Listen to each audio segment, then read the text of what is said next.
11월 10일 월요일. 로댕의 각성.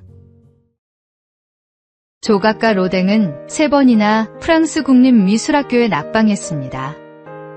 생계를 위해 은세공을 하던 그는 어느 날 친구로부터 눈에 보이는 나뭇잎만 만들지 말고 그 속에 있는 생명을 표현해보라는 충고를 듣고 큰 충격을 받았습니다. 또 어렸을 때부터 자신을 깊이 이해해 주었던 누이 마리아가 세상을 떠났을 때 그는 감당하기 힘든 고통을 겪었습니다. 이 2번의 충격은 그를 자신 안으로 깊이 돌아보게 만들었고 이후 로댕은 조각에 온 힘을 쏟게 되었습니다. 정신적인 고통에서 벗어나려던 그는 오히려 그림과 조각에 대한 열정을 더욱 불태웠고 마침내 세계적인 거장이 되었습니다. 우리의 삶도 그렇습니다. 평안할 때에는 마음을 잊고 눈에 보이는 것에만 매달리기 쉽지만 시련은 우리를 멈추게 하고 내면을 바라보게 만듭니다. 고통 속에서 우리는 더욱 단단해지고 새로운 길을 찾게 됩니다. 그리고 무엇보다 우리 마음을 어루만지시고 새 힘을 주시는 분, 하나님이 계시기에 우리는 어떤 고통도 넘어설 수 있습니다. 그러므로 오늘의 아픔도 언젠가 감사의 토양이 되어 더 깊은 삶의 열매로 이어질 것을 믿으십시오. 오늘의 말씀. 우리가 환난 중에도 즐거워하나니 이는 환난은 인내를, 인내는 연단을, 연단은 소망을 이루는 줄 알미로다. 오늘의 만나. 고난은 때로 우리 내면의 진정한 가치를 발견하게 하는 하나님의 도구입니다.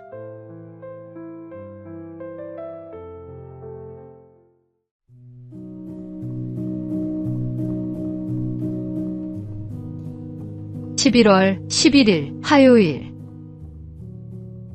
10만 원의 교훈. 한 사람이 특이한 실험을 했습니다. 어떤 마을의 일정한 구역의 집집마다 매일 10만 원씩을 나누어 주었습니다. 첫째 날은 사람들은 의아해하면서도 기쁨으로 돈을 받았습니다. 셋째, 넷째 날이 되자 이 소식이 마을의 화제가 되었고 사람들은 서로 흥분된 목소리로 이야기를 나누었습니다. 둘째 주가 되자 현관 앞에 나와 기다리기 시작했고 셋째 주에는 더 이상 놀라지 않고 당연한 일처럼 받아들였습니다. 넷째 주가 되자 그것은 일상의 일부가 되어버렸습니다. 그런데 실험 기간이 끝난 날 그 사람이 돈을 주지 않고 그냥 지나가자 사람들은 성난 얼굴로 외쳤습니다. 왜 오늘은 돈을 안 주는 겁니까? 감사에 익숙해진 사람들이 결국 감사를 잊은 것입니다. 사실 우리의 삶에도 비슷한 모습이 있습니다. 매일 아침 눈을 뜨고 숨을 쉬는 일상, 가족과 친구의 사랑, 일용할 양식과 건강. 이 모든 것이 다 하나님의 은혜의 선물입니다. 그러나 반복되다 보면 우리는 쉽게 당연하게 여기고 감사하는 마음을 잃어버리곤 합니다. 오늘 하루 내게 주어진 은혜와 복이 결코 당연하지 않음을 기억해 보십시오. 끊임없이 부어주시는 사랑 앞에 다시 감사하는 마음으로 서는 것이 우리의 영혼을 새롭게 하고 삶을 더욱 풍성하게 합니다. 오늘의 말씀. 내 영혼아 여호와를 송축하며 그의 모든 은택을 잊지 말지어다. 오늘의 만나. 날마다 주시는 하나님의 은혜를 당연하게 여기지 말고 새롭게 감사하는 마음을 회복합시다.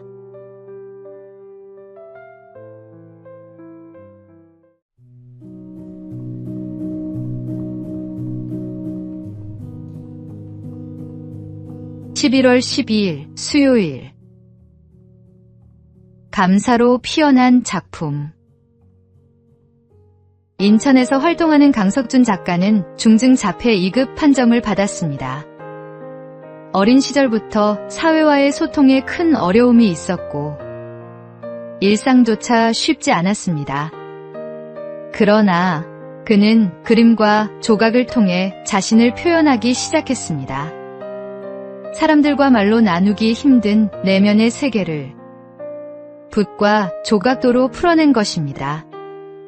그의 작품은 멸종위기 동물과 자연을 주제로 하고 있습니다. 다른 사람에게는 장애로만 보일 수 있는 한계가 오히려 세상을 바라보는 독특한 시선과 예술적 감수성으로 바뀐 것입니다. 지금 그의 작품은 공공기관 전시에도 초대되고 많은 이들의 공감을 얻고 있습니다. 강 작가는 자신의 상황을 원망하기보다 주어진 삶 안에서 표현할 수 있는 것을 감사하며 이어갔습니다. 그 결과 남들이 보지 못한 아름다움을 작품으로 담아낼 수 있었습니다. 잃은 것에 머무르지 않고 남아있는 것에 감사하며 집중할 때 그것이 곧 삶을 빛나게 만드는 힘이 됩니다. 오늘의 말씀. 비록 무화과 나무가 무성하지 못하며 나는 여호와로 말미암아 즐거워하며 나의 구원의 하나님으로 말미암아 기뻐하리로다. 오늘의 만나. 잃은 것을 헤아리기보다 남아있는 것에 감사할 때 삶은 새로운 빛을 냅니다. 오늘도 주신 은혜를 기억하며 감사의 문과 창을 달아 마음을 밝히십시오.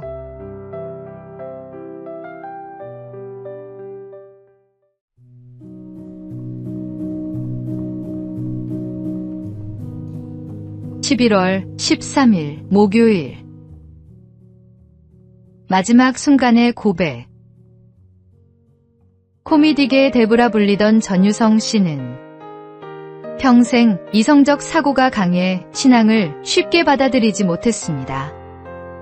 그러나 30여 년 넘게 그를 위해 눈물로 기도한 후배들과 가족들의 헌신은 끝내 결실을 맺었습니다. 건강이 악화되던 지난 여름, 청도에서 인연을 맺었던 김성황 목사가 병원을 찾아 기도할 때 전 씨는 마침내 아멘으로 응답하며 하나님을 영접했습니다. 이후 병실에는 매일 성경과 찬송이 흘러나왔고 그는 자신을 돌보러 온 후배와 함께한 작가들을 위해 그리고 무엇보다 딸을 위해 기도했습니다. 하나님, 우리 딸 잘 부탁드립니다. 라는 마지막 기도와 함께 하나님을 믿으라는 믿음의 유언을 남겼습니다. 놀랍게도 그의 딸 제비 씨는 아버지의 고백 이후 신앙생활을 시작하겠다고 다짐했습니다. 장례 또한 기독교 예식으로 드려졌으며 많은 동료와 후배들이 함께하며 그의 새로운 시작을 축복했습니다. 포기하지 않고 드린 오랜 기도는 마침내 기적의 열매가 되었고 하나님의 은혜는 마지막 순간까지 그를 붙드셨습니다.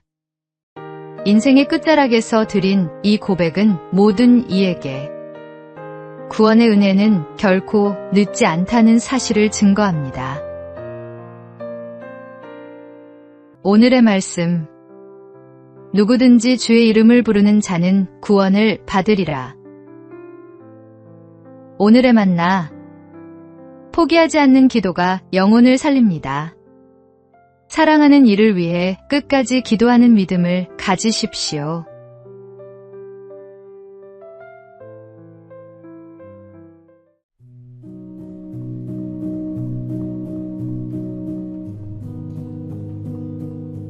(11월 14일) 금요일.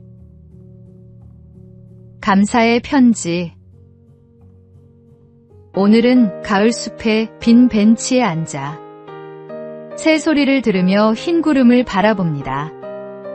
한여름 불볕같이 달아오른 내 마음을 서늘한 바람에 식히며 잠시 앉아 있을 수 있는 이 시간들을 감사합니다. 이혜인의 감사 편지에 담긴 고백입니다. 집 앞마당 대추나무에 주렁주렁 열린 열매와 그 꼭대기에서 올려지는 참새들의 맑은 노래. 바람에 흔들려도 흩어지지 않는 그 소리를 들으며 함께 노래하던 순간은 그 자체로 하나님이 주신 선물이었습니다. 또 한 포기에 난을 정성껏 돌보듯 우리를 지켜보시는 하나님의 시선 속에는 따뜻한 사랑이 가득합니다.